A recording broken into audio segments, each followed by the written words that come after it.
Assalamualaikum warahmatullahi wabarakatuh.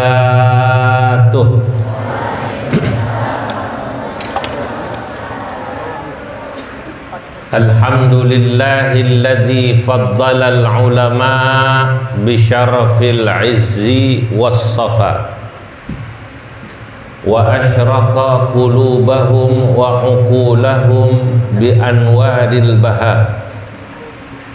Wassalatu wassalamu ala sayyidina wa habibina wa syafi'ina wa maulana Muhammadin sayyidil anbiya wa imamil atqiya wa mir'atil awliya wa yambu'i ulumil ulama wa mu'tamadi futuhil awliya wa ala alihi wa ashabihil asfiya wattabi'ina lahum bi ihsan taraku lana ma'arifahum wa turrathahum al-gharra wath-tharra.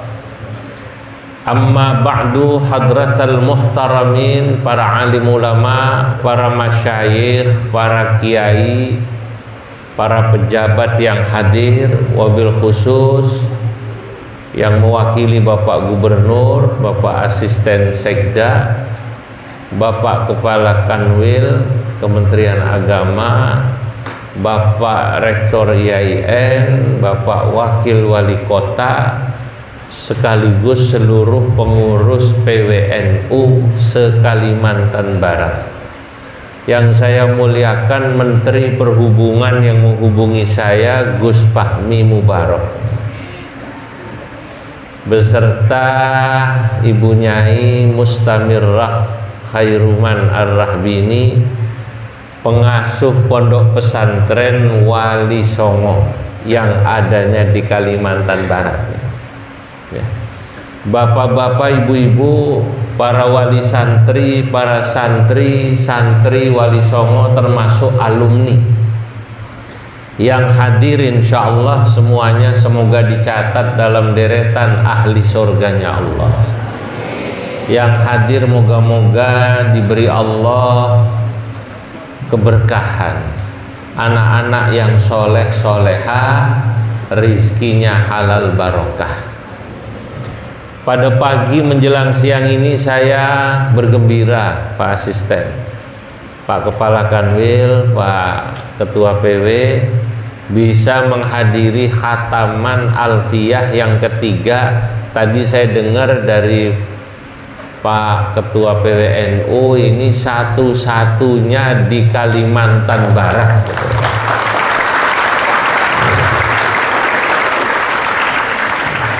Maka tadi saya bisa memahami itu, bagaimana sambutannya guru kita Gus Fahmi, bahwa santri, para wali santri tidak perlu harus selalu berorientasi berpikir seakan-akan Kalimantan Barat ini pesantrennya kelas 2 atau kelas 3. Cara berpikir semacam itu mirip dengan cara berpikir orang Indonesia yang selalu menganggap bahwa ulama Indonesia itu ulama kelas 2, kelas 3, kelas 1-nya masih dianggap ulama Timur Tengah.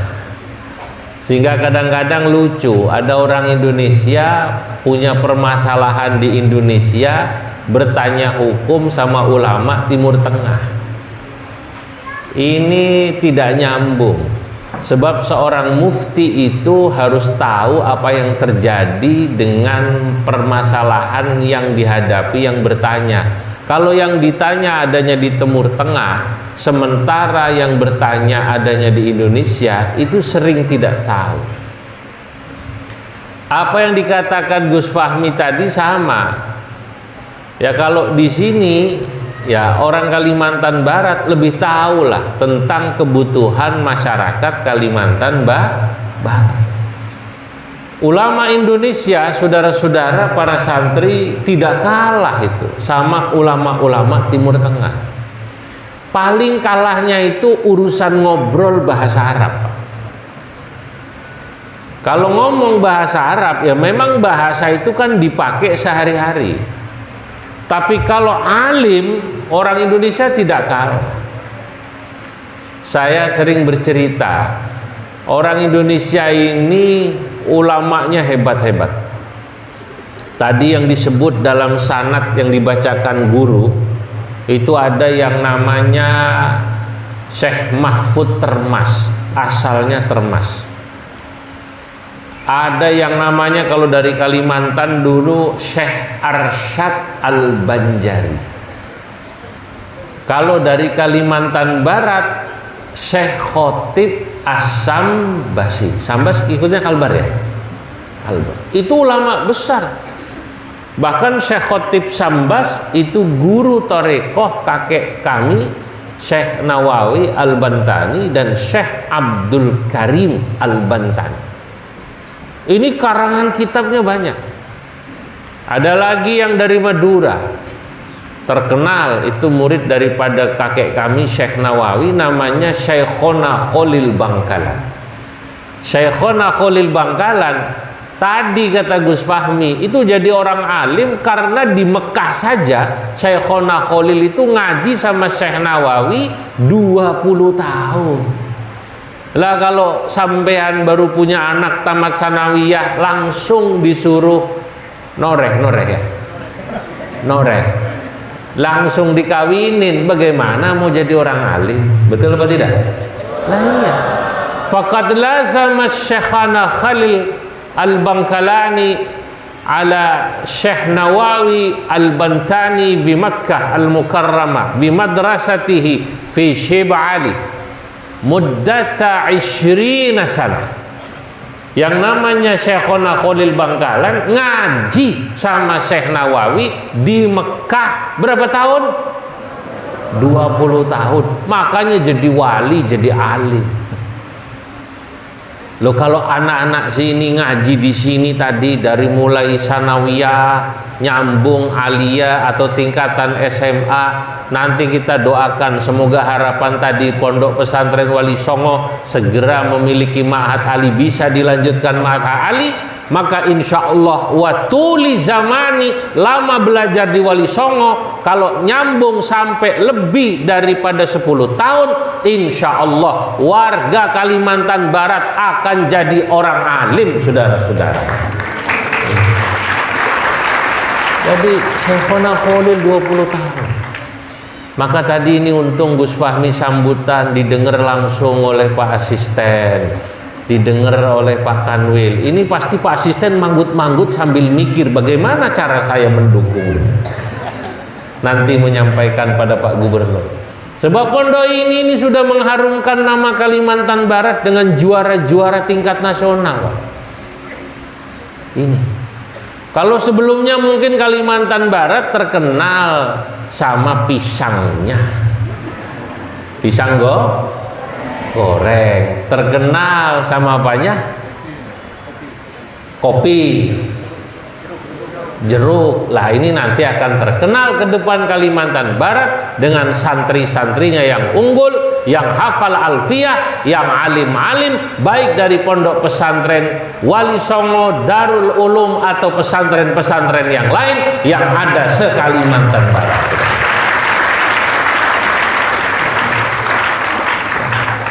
Saya katakan ulama-ulama yang tadi saya sebut alim-alim, kitab karangannya banyak, Pak. Kitab karangannya banyak. Kalau Syekhona Khalil Bangkalan sudah banyak dicetak. Kalau gurunya yang tadi saya sebut Syekh Nawawi Al-Bantani, kakek buyut kami dari Banten, itu Syekh Nawawi malah mengarang kitab lebih dari 100 kitab. Yang paling terkenal kitabnya Tafsir Munir.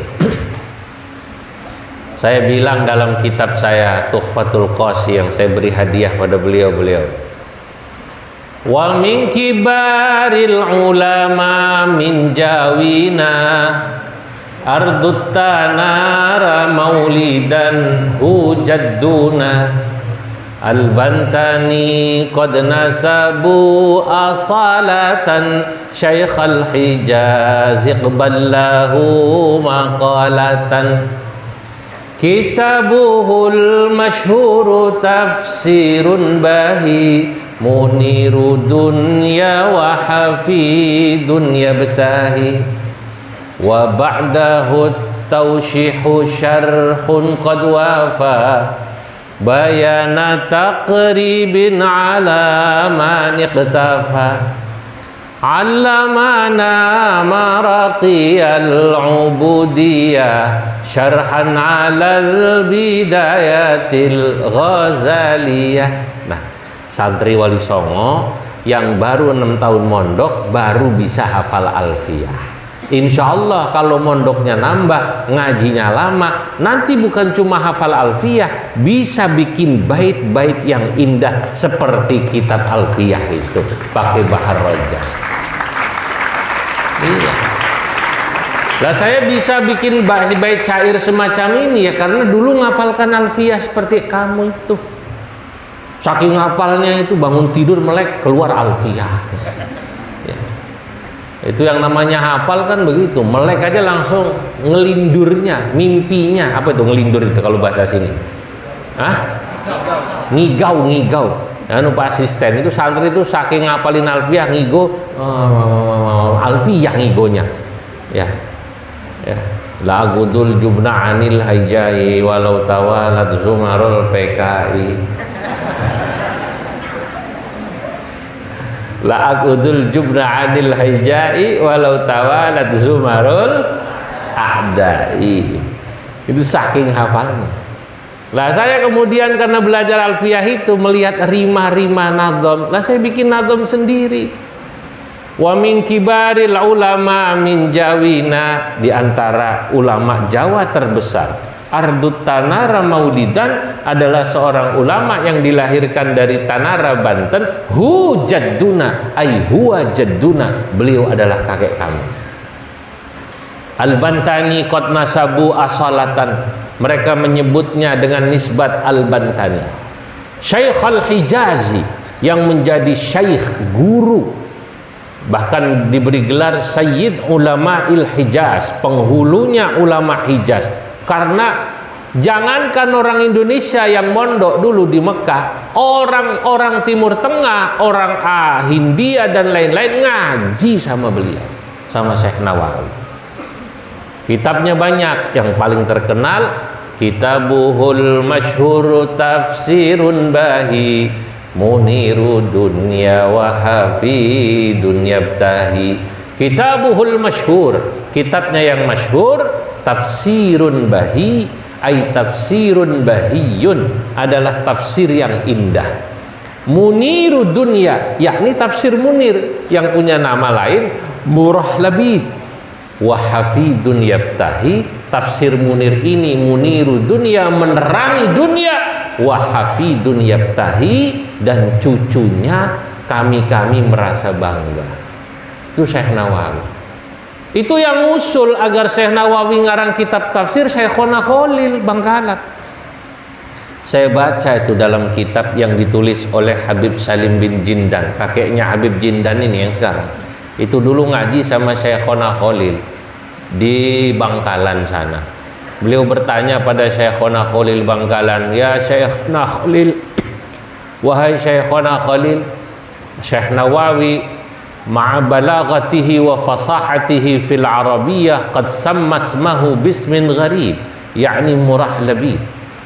Wahai Syekhona Khalil, kata Habib Salim bin Jindan, lu Syekh Nawawi ini orang alim yang luar biasa, ma'a fasahatihi wa balaghatihi, bahasa Arabnya fasih, bahasa Arabnya balik, kok memberi nama kitabnya unik, Murah Labid.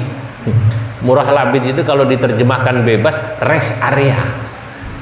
Zaman sekarang namanya rest area. Dulu itu onta. Kuda kalau jalan itu zaman dulu ada tempat mereka istirahat. Kudanya makan, minum, tuannya duduk-duduk sambil istirahat. Kalau bahasa sekarang apa namanya? Rest area. Itu bahasa Arabnya Murah Labid. Lu kata Habib Salim bin Jindan, kok bisa ngasih nama kok Murah Labid? Kalau diterjemahkan apa? Rest area. Lah apa kata Syekhona Khalil Bangkalan? Syekhona Khalil Bangkalan Madura ngaji sama Syekh Nawawi berapa tahun tadi? Saya kasih tahu, saya ulang-ulang supaya Anda tahu tuli zamani.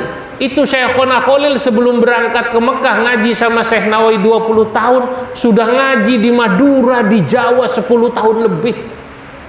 10 tahun lebih di Madura di Jawa tambah di Mekah berapa tahun tadi? 20 tahun. Berapa lama ngajinya? 30. Baru jadi wali beneran. Baru jadi alim beneran.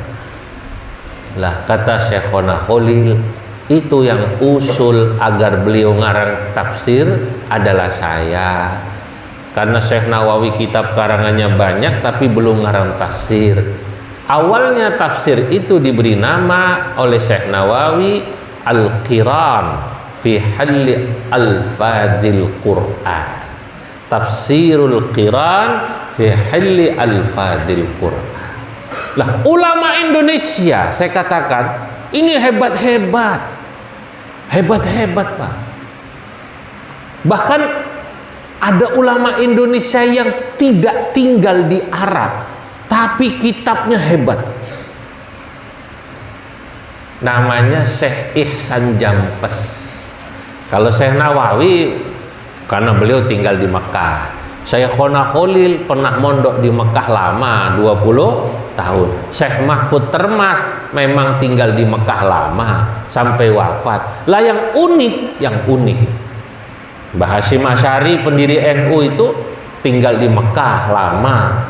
Lah yang unik ini ada ulama-ulama Indonesia yang tidak pernah mukim di Mekah. Kalau bahasa tadi Gus Fahmi, tidak ke Jawa, hanya ngaji di Kalbar gitu loh. Tidak ke Jawa, tapi hanya ngaji di mana? Di Kalbar, tapi alim. Itu bisa. Kenapa? Ya karena ngajinya di Jawa lama. Maka saya memberi perumpamaan warga Kalimantan Barat, santri Kalimantan Barat, walaupun tidak ke Jawa atau ke Mekah atau kemanapun, kalau Anda tetap ngajinya lama di sini, insya Allah jadi orang alim. Amin. Nah yang penting lama. Siapa yang tidak pernah ke Mekah tapi alim bisa ngarang kitab? Sebut fakhudh minal mithal, ambil contoh. Ini saya mau ceritakan supaya santri tahu.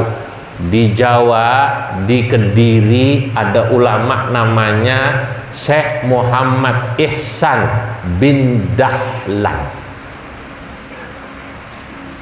Kakaknya Syekh Marzuki bin Dahlan yang tadi sanadnya disebut itu. Kiai Marzuki Lirboyo itu adiknya Syekh Ihsan Jampes karena sama-sama bin Kiai Dahlan. Kiai Dahlan itu Syekh Ihsan Jampes ngajinya di Jawa saja tapi alim. Dalam kitab saya sebut, kitab saya puji Syekh Ihsan ini. Padahal nggak pernah ke Mekah tapi kitab karangannya terkenal sampai Mesir, terkenal sampai Maroko, terkenal sampai Timur Tengah, Afrika sana. Beliau mensyarahi Minhajul Abidin dengan nama Sirajut Talibin. Maka saya bilang dalam kitab saya, Ihsanu Jampesil Kediri syarihun Minhajal Abidina fina qarihun. Ihsanu Jampesil Kediri. Ya. Ihsanu Jampesil Kediri, Syekh Ihsan Jampes dari Kediri, Pak. Kalau ini nama desanya apa ini? Kota Baru, Pontianak ya, Pontianak. Ya, Kalbar ya kan? Iya. Itu dibikin nadom susah itu. Udah Pontianak, Kalimantan Barat itu bikin nadomnya susah ya. Biar mikir sendirilah orang sini.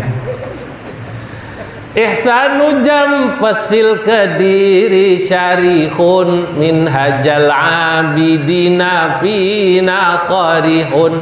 Ihsanu Jampesil Kediri, Syekh Ihsan Jampes Al-Kediri dari mana? Kediri. Syarihun adalah seorang ulama yang mensyarahi Minhajal Abidina, kitab Minhajul Abidin fina qarihun, Syekh Ihsan Jampes ini di hadapan kami seperti macan. Nah, yang unik, saya mau cerita tapi rahasia, jangan ngomong-ngomong. Syekh Ihsan Jampes itu tadi ngarang kitab hebat, tapi ngomong bahasa Arab itu tidak selancar orang yang pernah kuliah di Arab atau tinggal di Arab. Kenapa? Ya karena memang bahasa itu adalah sesuatu yang harus dipraktekkan, atau yang dalam bahasa Arab mumarasah.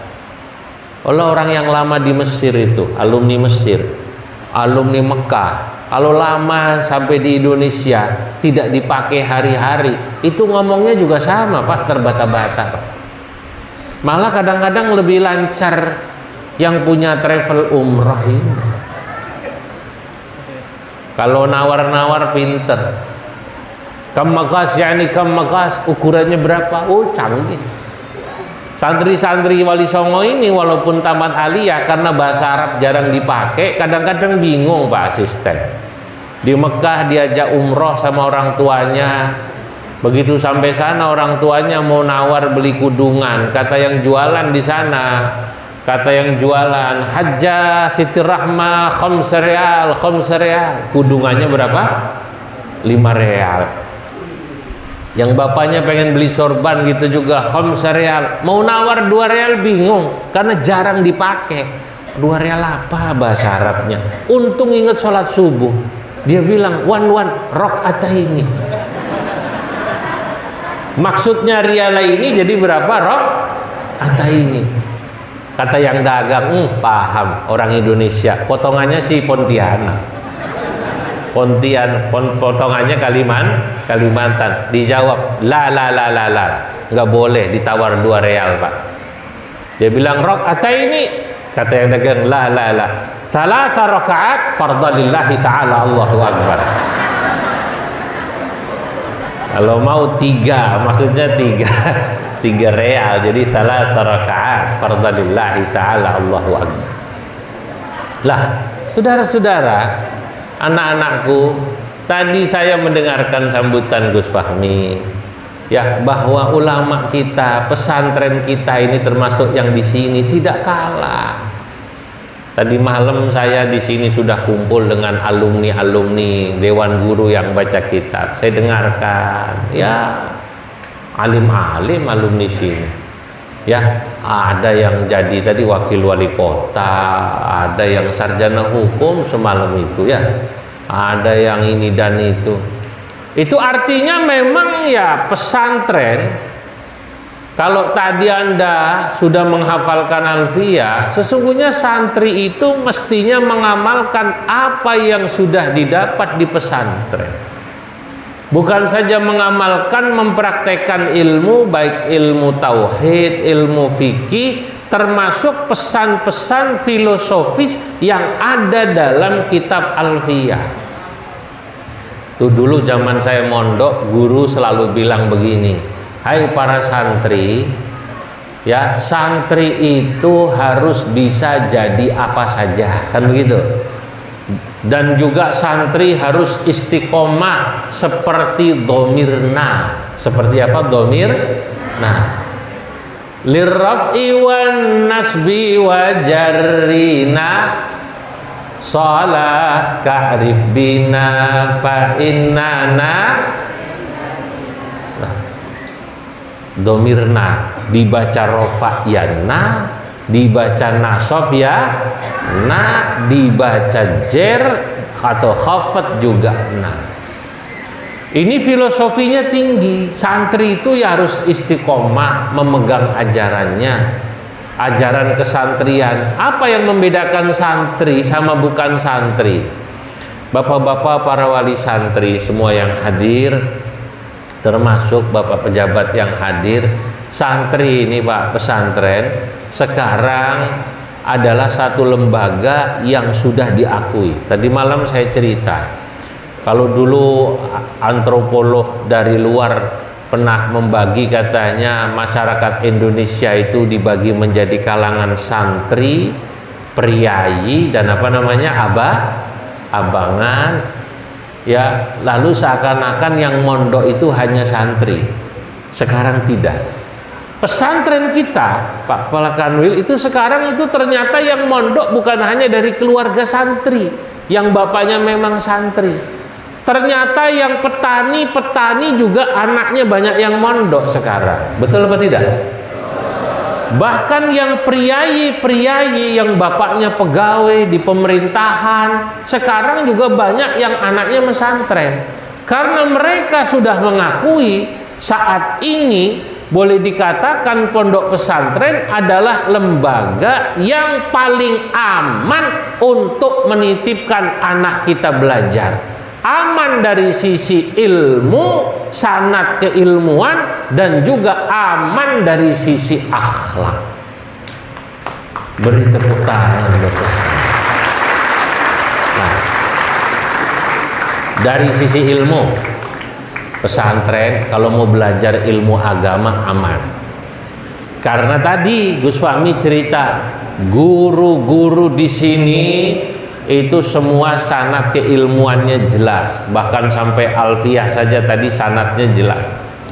Nanti fikihnya sanadnya jelas, nanti tauhidnya sanadnya jelas. Ya, semua ilmu yang diajarkan di sini itu semuanya pasti nyambung dengan ulama-ulama tadi yang saya sebut. Tadi salah satunya nyambung pada Syekhona Khalil, nyambung pada Syekh Nawawi Al-Bantani. Ini fahamnya berarti faham ahlus sunnah wal jamaah. Nggak khawatir, Pak. Insya Allah anak bapak ibu ini di sini apa? Pahamnya ahlus sunnah wal jamaah. Umumnya amaliyah fikihnya yang diajarkan adalah fikih Syafi'i. Ya, yang kalau subuh sholatnya tetap berapa rakaat di sini? 2 rakaat. Ya, nggak akan sholat subuhnya 4 rakaat itu nggak akan. Kalau subuh pakai kunut, pakai ya, pakai. Sebelum subuh pakai puji-pujian, pakai sholawatan. Ilahi las si ahla wala tuhan ala naril jahimi. Nah, itu ciri khas pondok-pondok NU, pondok-pondok ahlus sunnah wal jamaah. Kalau di kampung biasanya sebelum subuh ada yang namanya tarhim, yang disetel itu sholawat nida. Assalatu wassalamu alaik ya imam al-mujahidin ya Rasulullah.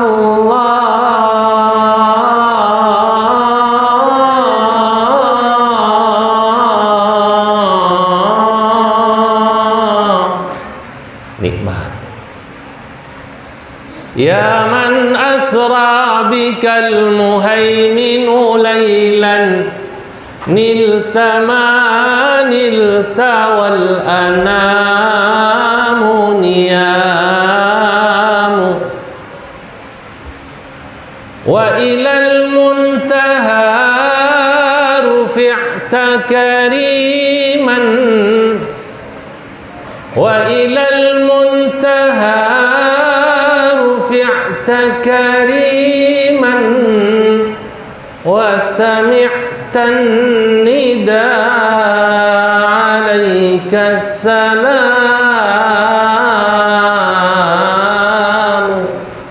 Nah, biasanya kalau ada pesantren, kalau ada masjid semacam ini, saya boleh jamin insya Allah pesantrennya, masjidnya berfaham ahlus sunnah wal jamaah. Lebih konkretnya lagi, biasanya ahlus sunnah wal jamaahnya ahlus sunnah wal jamaah an-nahdiyah yang mengikuti Nahdlatul Ulama. Nah, ini sanadnya aman, Pak, sehingga anak bapak, anak ibu tidak akan khawatir kalau mondok seperti di pondok Wali Songo, Darul Ulum, lalu keluar dari pondok, bapaknya ibunya malam Jumat baca Yasin dibilang sesat, nggak akan khawatir. Sebab sekarang ada anaknya mondok entah di mana, saya tidak tahu pesantrennya, selesai mondok bapak ibunya malam Jumat Yasinan, malam Jumat baca sholawat, baca berzanji, dibilang sesat. Saya mau tanya, bapak ibu mau apa tidak punya anak? Kan harapannya anaknya pinter ngaji, betul apa tidak?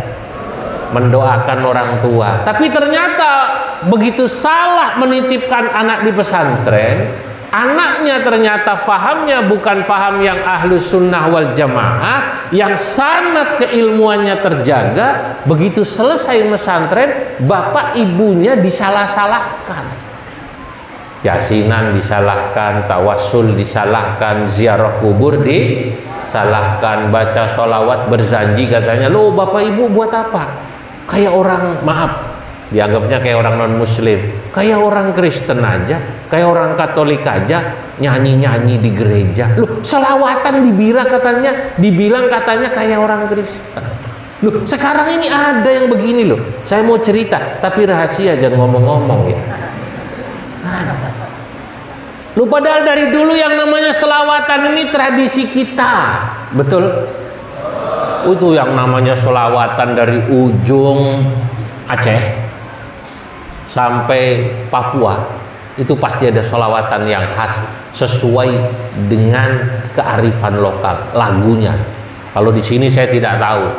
Yang saya tahu itu kalau misalnya di daerah Melayu sana dekat-dekat Riau, Kepri, dekat ya Malaysia, itu kalau selawatan bapak ibu biasanya lagunya lagu Melayu ya, mirip-mirip lagu Cindai. Itu kalau malam Jumat apalagi maulid, mereka selawatan lagunya lagu Cindai. Ya Rasulullah salamun alaik ya Rafi'asya Atfat tayaji ya uhailal judi wal. Lah itu kalau di Melayu. Nanti kalau di Padang Sumatera Barat itu selawatnya orang-orang NU, lagunya ya khas Sumatera Barat, lagunya Ayam Delape. Ya Nabi salam alaika, ya Rasul salam alaika, ya Habib salam alaika, salawatullah alaika. Nanti sampai Sunda lagunya Sunda. Ya Rabbi bil Mustafa baligh maqasidana waghfir lana ma madha ya wasi'al karami. Ini bangsa Asep, Uja. Nanti ke Jawa lagunya Jawa, sampai ke Madura, bahkan nanti sampai NTB, NTT, setiap salawat punya kekhasan. Lah, ini saudara-saudara keindahan paham Nahdlatul Ulama. Saya ke NTB. Di NTB itu ada selawatan NU pakai bahasa NTB. Yang saya belum dengar Pak Asisten, nanti selawatan menggunakan bahasa sini, saya belum dengar. Kalau di NTB saya sudah dengar. Waktu saya ketuan guru bagu, saya bacakan ini, ada itu mungkin kalau Anda lihat di YouTube. Saya tanya sama yang jemput saya, oh di sini ada kiai selawatan NU dengan bahasa NTB, bahasa Sasak. Nahdlatul Ulama, pusaka alim ulama, endek ku jeragama sampai ku tanah tama. Nahdlatul Ulama, pusaka pusaka alim ulama, endek gujerak gama, sampai ku tanah tama. Nahdlatul Ulama, pusaka alim ulama adalah warisannya para alim ulama, ya. Endekku jerak gamak sampai ku tanah tamak, saya tidak akan lepas mengikuti ulama-ulama NU di pesantren maupun dimanapun sampai saya masuk ke liang lahat mati, saudara-saudara. Ini selawatan NU, Pak Ketua PW. Itu di kampung-kampung nyaut semua, Pak. Jadi orang tahu, oh berarti saya NU. Jadi tahu NU itu karena dia tahu diajarkan. Kamu NU. Taunya dari mana? Itu selawatan di masjid saya, Nahdlatul Ulama, pusaka alim ulama. Kamu NU. Kok taunya NU dari mana? Saya pesantren di Pondok Pesantren Wali Songo, di pesantren Darul Ulum. Karena pesantren Wali Songo, Darul Ulum adalah pesantren yang dimiliki oleh Kiai NU, karena guru saya Gus Fahmi adalah pengurus PWNU Kalimantan Barat. Nah, begitu. Jadi supaya tahu, saudara-saudara, bapak-bapak, ibu-ibu. Lah kalau tidak di pesantren, anak kita nggak ngerti sanad keilmuan. Saya ini apa? Sehingga yang salawat-salawat tadi sekarang sudah bergeser. Anak muda mana bisa tadi menghafalkan alfiyah? Yang bisa ya paling lagu ikan dalam kolam. Bila Anda melihat ikan, lah kok bisa juga santri? Saya ulangi bareng-bareng. Bila Anda melihat ikan, tenangkan dulu airnya. Aduh, repot. Ya boleh, itu boleh. Itu buat selingan, betul apa tidak? Tapi tetap harus menghafalkan imriti, harus menghafalkan juru. Itu dasar. Lah kedua, pesantren ini selain memang sanad keilmuannya dalam transfer ilmu jelas, pahamnya adalah paham ahlus sunnah wal jamaah, yang membuat orang tua ini sekarang tenang menitipkan anaknya di pesantren, karena di pesantren selain ada transfer ilmu, transfer knowledge, transfer katakanlah kemampuan dan kemudian skill, ada transfer skill. Pesantren juga yang paling penting, di sana ada transfer, diajarkan yang namanya akhlakul karimah. Nah, bapak-bapak, ibu-ibu, saya mau tanya ini, yang pernah lihat, maaf, anak yang sekolah umum tanpa mengurangi rasa hormat, dengan di pesantren itu yang paling kelihatan apa? Yang paling kelihatan nomor satu itu akhlak, Pak. Akhlak, bapak-bapak, ibu-ibu. Itu kalau ketemu sama guru, sama orang yang lebih tua, pasti cium tangan. Cara bicaranya sopan, itu nomor satu. Ya kalau masalah ilmu, skill, ya 11-12 lah. 11-12. Apakah santri-santri itu akan ketinggalan di bidang ilmu pengetahuan umum? Ya tergantung. Tadi saya tanya Gus Fahmi di sini, nyatanya di sini ada SMP dan SMA Diknas, betul apa tidak? Tapi santri sini walaupun SMP SMA-nya Diknas, mereka bisa baca kitab. Dan ini menunjukkan bahwa orientasi santri sekarang sudah lebih maju dibanding dulu. Maaf ya, saya ini termasuk produk lama. Saya kadang-kadang juga dulu zaman jadi santri, cara berpikir itu kalau bahasanya Gus Fahmi mindset. Apa namanya? Mindset. Cara berpikir saya keliru dulu, tapi sekarang saya harus luruskan. Dulu saya kalau belajar matematika, kalau belajar bahasa Inggris, belajar biologi, kimia, rada males.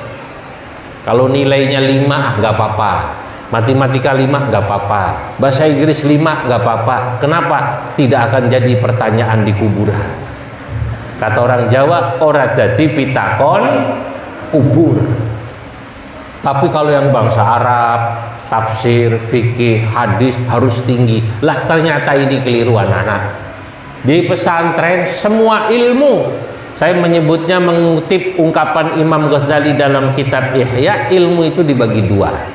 Ada yang disebut al-ulumun naqliyah, ilmu-ilmu nakli yang dasarnya adalah Quran hadis. Ada yang disebut al-ulum al-aqliyah, ilmu-ilmu yang dasarnya akal. Fikih, tafsir, hadis, tasawuf itu pasti dasarnya Quran hadis. Maka oleh Al-Ghazali disebut dengan al-ulum an-naqliyah, ilmu nakli. Biologi, fisika, matematika, kimia, termasuk ilmu kedokteran, ilmu olahraga itu masuknya dalam klaster bagian al-ulum al-aqliyah. Semua ilmu itu sumbernya dari Allah Subhanahu wa ta'ala, harus dipelajari. Jangan santri kemudian tidak mau belajar yang umum-umum. Saya jujur mengatakan cara berpikir saya dulu atau santri pada zaman itu banyak yang salah, sehingga belakangan nyesel Pak, nyesel. Ngomong bahasa Inggris kurang pintar, bahasa Arab ya kurang lancar. Itu kalau kata orang la syarqiyatin wala gharbiyah, enggak timur enggak barat. Kalau santri minimal mestinya kan bahasa Arab fasih, betul apa tidak? Bahasa Inggris ya little I can lah, little apa namanya, I can. Loh, saya bertemu baru bulan Ramadan kemarin diundang ke Korea Selatan. Yang mengundang kebetulan adalah PCINU Korsel. PCI itu artinya pengurus cabang istimewa. PCINU pengurus cabang istimewa NU Korea Selatan. Nah, saya mau cerita Gus. Ketua PCINU ini sekarang kandidat doktor di Korea. Dari mana? Ternyata alumni Peloso. Peloso itu pondok salaf. Sesudah dari Peloso ke Ma'had Ali Sidoa Sukorjo Asem Bagus situ Bondo, di tempatnya Wakil Rais Am sekarang Kiai Afifuddin Muhajir. Sesudah Ma'had Ali tadi beliau katakan ijazah Ma'had Ali diakui pemerintah selevel S1. Dari Ma'had Ali situ Bondo S2-nya UGM. Keren apa tidak? Keren. Dari UGM ke Korea Selatan, doktor bidang ilmu lingkungan hidup, baca kitabnya jago. Lah, kader-kader santri semacam ini Pak Asisten, termasuk santri yang saya temui NU di Jepang itu doktor dan profesor nuklir. Itu ketua PCINU, profesor nuklir. Di Kanada, di kampus apa namanya yang terkenal Kanada, McGill. Saya ke McGill bertemu Prof. Philip. Saya ke Boston bertemu juga Robert Hefner atau Bob Hefner. Itu NU santri kita, santri pesantren NU. Di Amerika, di Kanada itu ada profesor tambang, profesor matematika, ada yang profesor planologi tata kota. Jadi mereka ini santri bisa ngaji, bisa jadi ustadz, ustadzah, tapi juga mereka menguasai ilmu-ilmu lain. Ya, termasuk yang di Korea kemarin saya ketemu seorang perempuan asal Pamekasan, doktor di bidang kimia dan biologi atau kimia saya lupa, kerjanya di laboratorium Pamekasan. santri. Berarti kalau selama ini orang berpikir kalau anak saya mondok nanti jadi apa Pak? Kata Gus Fahmi tadi, anak bapak, anak ibu, kalau mondoknya jelas di Wali Songo, di Darul Ulum, di pesantren yang jelas, jangan khawatir. Kalaupun belum ada Ma'had Ali, dilanjutkan ke UIN atau IAIN ya. Moga-moga sebentar lagi jadi UIN, amin. Pak Kepala atau Ketua PWNU yang sekaligus rektor ini cerita, UIN atau IAIN Kalbar ini insya Allah sudah ada kerjasama dengan universitas-universitas luar negeri, terutama di Tunisia ada beasiswa ke sana. Jadi anak-anak, bapak-bapak, ibu-ibu insya Allah bisa dimanapun, termasuk bisa jadi asisten di pemerintahan provinsi Jawa, Kalimantan Barat, jadi sekda, kalau perlu jadi gubernur, bisa alumni Wali Songo, bisa. Jadi karena sarjananya sudah kemana-mana, biologi, kimia, tata kota. Nah kalau dulu kan mohon maaf, orang menganggap pesantren itu pasti jurusannya satu, jurusan agama paling, syariah, usuluddin, atau kalau kadang-kadang disebut dalam bahasa gampang, ya kalau dari pesantren kuliah pasti jurusannya satu, sarjana syai'un lillahi lahumul fatihah. Yang bisanya cuma mimpin tahlil. Oh tidak, sekarang santri-santri bisa di mana saja. Di mana saja itu bahasa nahwunya kayak domirna lirraf'i wan nasbi wa jarrina salah ka'rif bina fa innana nilnal minah. Santri jadi wali kota siap ya, sekarang baru wakil kan, jadi wali kota siap, jadi wakil wali kota siap, jadi sarjana hukum siap, jadi pengusaha siap, jadi guru ngaji emang kerjaannya ya, jadi siap, bahkan jadi wakil presiden, jadi presiden, santri siap. Nah, saya mau tanya sekarang sama santri sini, siapa santri yang pernah jadi presiden? Siapa? Gus Dur, Kiai Haji Abdurrahman Wahid, itu santri aslinya pakai sol, asli, Pondok Denanyar, Tebu Ireng, Tambak Beras, Magelang, Kerapia, ke Mesir, ke Baghdad kuliah. Kemudian beliau jalan ke Eropa, ke Belanda. Waktu saya diundang ke Belanda, bertemu dengan sahabat-sahabat Gus Dur, masih ada sekarang, namanya Kiai Hambali di Belanda. Umurnya sekarang sudah 84. Itu teman beliau di Belanda, di Baghdad dan di Belanda. Itu Gus Dur kalau liburan dulu dari Baghdad, kuliah liburan ke Belanda. Apa kerjanya? Bersihin kapal supaya dapat uang saku, bisa beli mobil jalan-jalan keliling Eropa. Kata Kiai Hambali temennya, Gus, panjenengan ini putranya Kiai Wahid Hashim Menteri Agama, cucunya Kiai Hashim Ari, kok mau kerja di kapal begini? Kalau liburan biarin, jangan lihat sekarang, nanti saya jadi presiden, tenang aja. Itu kalimat itu diomongin teman-temannya. Santri-santri Wali Songo boleh begitu. Kelihatannya sekarang lalar alfiyah, menghafalkan alfiyah, nyapu di pondok, ngepel di pondok. Kalau ada orang bilang, lu kamu anaknya orang hebat kok di pondok nyapu ngepel, biarin, sekarang saya masih jadi santri, ngepel di pondok, tapi nanti saya akan jadi menteri. Begitu loh. Jadi Gus Dur, entah memang karena memang beliau wali, atau paling tidak beliau punya azam yang kuat jadi presiden. Cita-citanya kuat. Kata peribahasa Arab, idza qawiyal azmu wa dhahas sabil. Idza qawiyal azmu wa dhahas sabil. Orang kalau azamnya kuat, kalau keinginannya kuat, kalau cita-citanya kuat, wa dhahas sabil, maka jalannya akan dipermudah Allah. Saya mau cerita diri saya. Dulu saya mondok, tamat sanawiyah. Di pondok itu tes kitabnya takrib.